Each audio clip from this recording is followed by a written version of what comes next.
बिस्मिल्लाहिर्रहमानिर्रहीम। अस्सलाम वालेकुम स्टूडेंट्स। आज की इस वीडियो में हम इलेक्ट्रोमैग्नेटिक फोर्स और चार्ज के बारे में पढ़ेंगे। सबसे पहले आपके पास होती है इलेक्ट्रिक फोर्स, उसके बाद होती है मैग्नेटिक फोर्स। ठीक है, तो जो आपके साइंटिस्ट थे डॉक्टर अब्दुल सलाम, उन्होंने कहा था कि ये जो आपके पास इलेक्ट्रोमैग्नेटिक फोर्स है, ये इलेक्ट्रिक फोर्स और मैग्नेटिक फोर्स दोनों का कॉम्बिनेशन है। ठीक है, कि आपके पास जो इलेक्ट्रिक फोर्स है और जो मैग्नेटिक फोर्स है, उन्होंने कहा ये दोनों ही आपके पास क्या है, इलेक्ट्रोमैग्नेटिक फोर्स। यानी ये दोनों चीजें अलग अलग नहीं है, ये दोनों आपके पास क्या है, एक ही फोर्स है, इलेक्ट्रोमैग्नेटिक फोर्स। ठीक है, आप ऐसा नहीं कह सकते मैग्नेटिक फोर्स अलग है और आपके पास इलेक्ट्रिक फोर्स जो है वो अलग है। नहीं, ये दोनों एक ही चीज है, इलेक्ट्रोमैग्नेटिक फोर्स हम इसको कहते हैं। ठीक है, अब ये यूज कहाँ पे हो रही है? ये फोर्स आपके पास, आपको पता होगा कि ये जो आपके स्टेट्स ऑफ मैटर हैं, सॉलिड, लिक्विड एंड गैस, आपको पता होगा ये जो सॉलिड है इसका हमने सुना होगा, वो जो पार्टिकल हैं वो सारे एक दूसरे के साथ जुड़े हुए होते हैं स्ट्रॉन्ग फोर्स ऑफ अट्रैक्शन के साथ। तो वो जो स्ट्रॉन्ग फोर्स ऑफ अट्रैक्शन है जिसकी वजह से ये सॉलिड के पार्टिकल आपस में जुड़े हुए हैं, वो फोर्स क्या है, इलेक्ट्रोमैग्नेटिक फोर्स। ठीक है, उसके बाद ये जो आपके पास गैसेज हैं, पार्टिकल एक दूसरे से अलग अलग हैं, ये जो लिक्विड है उसके अंदर पार्टिकल जो है वो एक दूसरे के साथ जुड़े हुए हैं लेकिन सॉलिड से कम। तो वो जो लिक्विड के पार्टिकल्स के अंदर जो आपस में फोर्स है वो कौन सी आपके पास, इलेक्ट्रोमैग्नेटिक फोर्स। ठीक है, उसके बाद हम लोग ये बॉन्ड्स के बारे में पढ़ते हैं, आयोनिक बॉन्ड हो गया, कोवेलेंट बॉन्ड हो गया। ठीक है, इसके अंदर भी ये जो आपके पास एटम्स जो हैं वो एक दूसरे के साथ जुड़े हुए होते हैं, तो उनके दरमियान जो फोर्स है वो क्या है, इलेक्ट्रोमैग्नेटिक फोर्स। ठीक है, तो ये जो आपने देखा होगा, हर एटम है। ठीक है, आपके पास पता होगा ये जो एटम्स हैं, एटम्स का जो स्ट्रक्चर है वो कैसा होता है दिखने में। ये आपके पास एटम है, मिसाल के तौर पे मैं यहाँ पे कार्बन एटम ले लेता हूँ। ठीक है, तो कार्बन एटम दिखने में कैसा है, शेल्स होती है ना, कार्बन के एटॉमिक नंबर क्या है, 6 है। ठीक है, तो इसके फर्स्ट शेल में 2 इलेक्ट्रॉन होंगे और बाकी लास्ट शेल में 4 इलेक्ट्रॉन्स होंगे। ठीक है, कुल मिला के कितने हो गए, 1 2 3 4 5 6। अब ये जो इलेक्ट्रॉन्स हैं ये किस फोर्स के साथ, आपको पता है कि जब भी कोई चीज अपने ऑर्बिट के गिर्द जो है वो मूव करती है, ठीक है, तो सेंटर से एक फोर्स होती है जो उसको सर्कल के अंदर धकेलती है, उस फोर्स को हम कहते हैं सेंट्रीपिटल फोर्स। ठीक है, तो अब ये जो फोर्स जिसने इसको अंदर की तरफ खींच के रखा हुआ है, जिसकी वजह से ये इलेक्ट्रॉन मूव कर रहे हैं, वो फोर्स क्या है, इलेक्ट्रोमैग्नेटिक फोर्स। यानी ये जो इलेक्ट्रॉन्स हैं और ये जो आपके पास इस एटम के अंदर न्यूक्लियस है, उस न्यूक्लियस के अंदर प्रोटॉन है, न्यूट्रॉन है, उन सबको जो फोर्स प्रोवाइड की गई है वो सारी क्या, इलेक्ट्रोमैग्नेटिक फोर्स। ठीक है, इलेक्ट्रोमैग्नेटिक फोर्स ज्यादातर जो है वो यूज हो रही है और ये बहुत ज्यादा स्ट्रांग होती है। अब हमें ये पता होना चाहिए कि ये इलेक्ट्रोमैग्नेटिक फोर्स किस तरह बनी है, ये असल में ये फोर्स है क्या। ठीक है, तो कहा जाता है कि ये जो इलेक्ट्रोमैग्नेटिक फोर्स है ना, ये ड्यू टू चार्जेस है। ठीक है, यानी अगर आप इलेक्ट्रोमैग्नेटिक फोर्स में से चार्जेस को निकाल लें तो ये फोर्स किसी काम की। ठीक है, ये इलेक्ट्रोमैग्नेटिक फोर्स, ये जो इतनी ज्यादा स्ट्रांग है, इतनी ज्यादा ताकतवर है, ये सिर्फ क्यों है, चार्जेस की वजह से। ठीक है, तो आज का जो हमारा मेन टॉपिक है वो चार्जेस है, कि चार्जेस होते क्या है। ठीक है,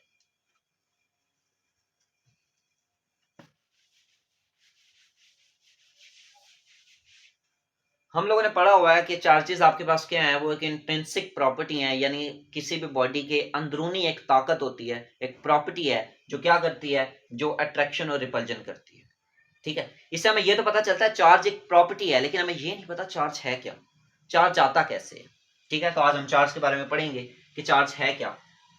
आप लोगों ने केमिस्ट्री के अंदर ये पीरियोडिक टेबल पढ़ा होगा, उसके अंदर आपके पास एलिमेंट्स होते थे, हाइड्रोजन हो गया, कार्बन हो गया, ऑक्सीजन हो गया। ठीक है, तो हर एटम का जब वो अकेला होता है तो वो एटम है। ठीक है, hydrogen atom, oxygen atom, carbon atom. तो ये जो एटम है, हर एटम का एक न्यूक्लियस होता है। ठीक है, वो आपको पता होगा, मिसाल के तौर पे अगर मैं ऑक्सीजन एटम ड्रॉ करूं, ऑक्सीजन की क्या है, लास्ट शेल में, बल्कि ऑक्सीजन का एटॉमिक नंबर 8 है। ठीक है, अगर मैं ऑक्सीजन का स्ट्रक्चर ड्रॉ करूं तो ऑक्सीजन दिखने में कैसा है, फर्स्ट शेल, सेकंड शेल। ठीक है, तो ये रूल होता है, जो फर्स्ट शेल है ना, फर्स्ट शेल में हमेशा 2 इलेक्ट्रॉन आते हैं, 2 से ज्यादा आ ही नहीं सकते। और सेकंड शेल में 8 इलेक्ट्रॉन्स आते हैं। तो अब हम क्या करेंगे, 1 2 हो गए, 3 4 5 6 7 8, ठीक है। आपके पास टोटल कितने हो गए? 8 इलेक्ट्रॉन्स हो गए, ठीक है।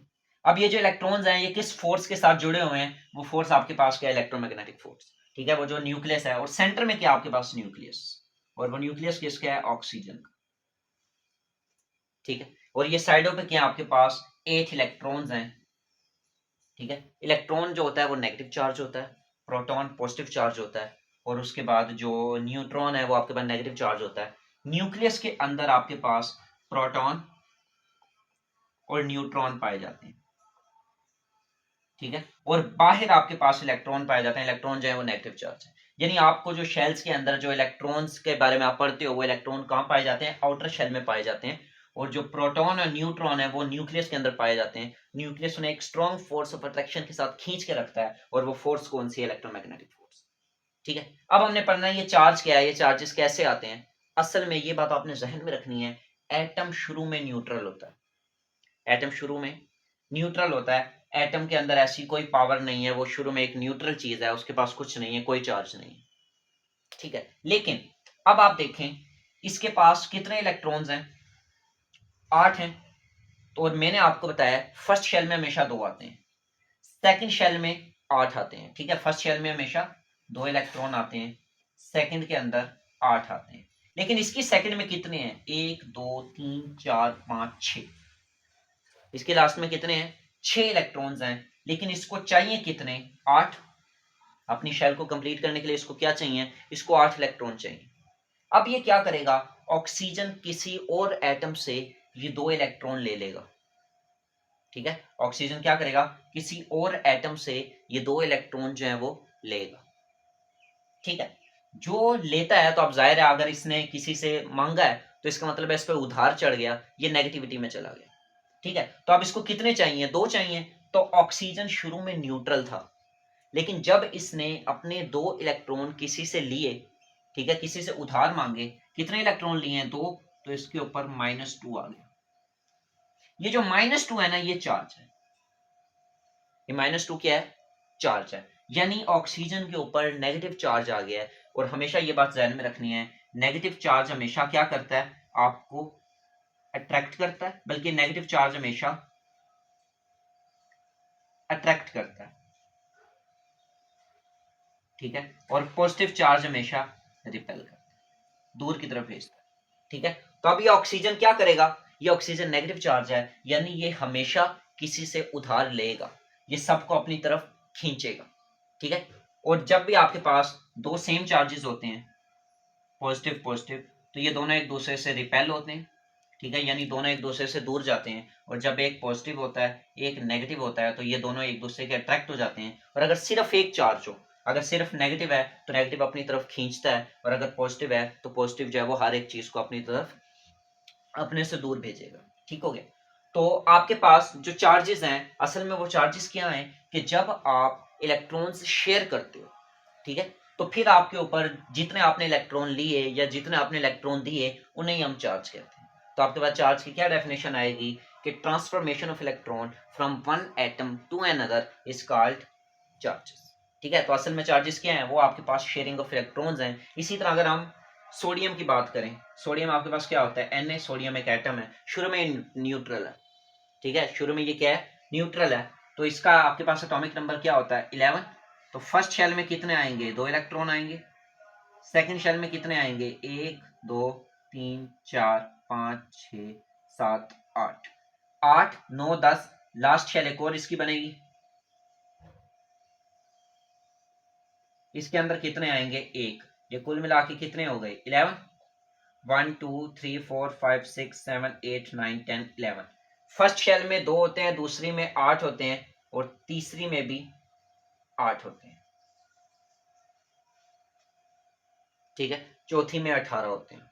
तो अब आप देखें इसके पास 1 इलेक्ट्रॉन है, कितने इसको चाहिए? अब इसको मजीद और अपने 7 इलेक्ट्रॉन चाहिए ताकि इसकी थर्ड शेल जो है वो कंप्लीट हो जाए। अब कोई इसको 7 तो देने से रहा, तब ये क्या करेगा? बदले में अपना ये 1 इलेक्ट्रॉन भी किसी को दे देगा, ठीक है। शुरू में ये सोडियम न्यूट्रल है, अब इसके पास कोई पावर नहीं है, ये ना अट्रैक्ट कर सकता ना रिपेल कर सकता, ये शुरू में न्यूट्रल है। शुरू में ये क्या है, न्यूट्रल है। अब ये क्या करेगा, ये अपना एक ये जो एक इलेक्ट्रॉन है ना, इसको किसी को दे देगा।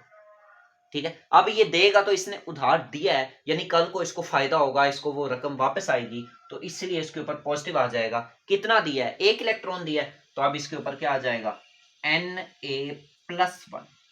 अब ये जो +1 है ना, ये चार्ज है कि आपके पास जो सोडियम है वो पॉजिटिव चार्ज होता है। पॉजिटिव चार्ज का क्या मतलब है, ये हमेशा दूर भेजेगा, यानी ये हमेशा खर्च करेगा। या अब आपके पास क्या होगा, इसके ऊपर पॉजिटिव चार्ज आ गया, तो Na पॉजिटिव है, ये हमेशा चीजों को दूर की तरफ धकेलेगा। अब जहन में क्वेश्चन आता है कि सर वो जो अकेला चार्ज होता है, वो अकेला चार्ज तो कोई काम ही नहीं करता। अब जाहिर है कोई दूसरी चीज आएगी उसी को तो धकेलेगा, समझ आ रही है।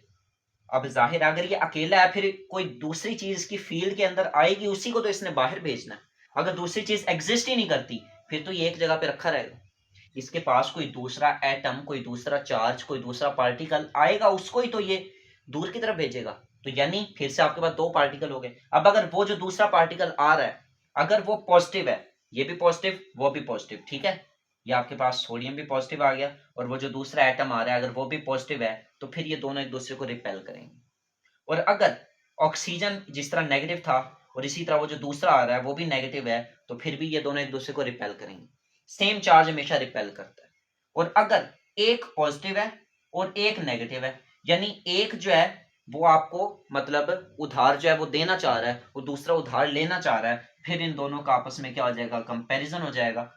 ठीक है, और फिर इन दोनों के दरमियान क्या पैदा हो जाएगी, इलेक्ट्रोमैग्नेटिक फोर्स। और वो इलेक्ट्रोमैग्नेटिक फोर्स क्या कर देगी, इन दोनों की आपस में बॉन्डिंग कर देगी, और एक बहुत ज्यादा स्ट्रॉन्ग जो है वो आपके पास कंपाउंड बन जाएगा।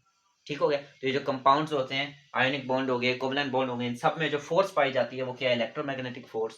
और इलेक्ट्रोमैग्नेटिक फोर्स आपके पास क्या है, वो सिर्फ और सिर्फ चार्जेस की वजह से। और चार्जेस क्या है, ट्रांसफॉर्मेशन ऑफ इलेक्ट्रॉन। अगर इलेक्ट्रॉन ट्रांसफॉर्म नहीं हो रहे, इलेक्ट्रॉन जो है वो ट्रांसफर नहीं हो रहे, तो आपके पास जो एटम है वो न्यूट्रल रहता है, और कोई इलेक्ट्रोमैग्नेटिक फोर्स एग्जिस्ट फिर नहीं करेगी। ठीक होगा, ये आपके पास चार्जेस का टॉपिक था। तो आपके पास चार्ज क्या होता है, चार्ज आपके पास ट्रांसफॉर्मेशन ऑफ इलेक्ट्रॉन है from one atom to another. अगर कोई चार्ज है वो ट्रांसफॉर्म नहीं हो रहा, ट्रांसफर नहीं हो रहा, मतलब कोई इलेक्ट्रॉन जो है वो ट्रांसफर नहीं हो रहा, तो फिर आपके पास जो चार्ज है वो नहीं बन सकता। और अगर चार्ज नहीं बनेगा तो फिर आपके पास इलेक्ट्रोमैग्नेटिक फोर्स भी एग्जिस्ट नहीं करेगा।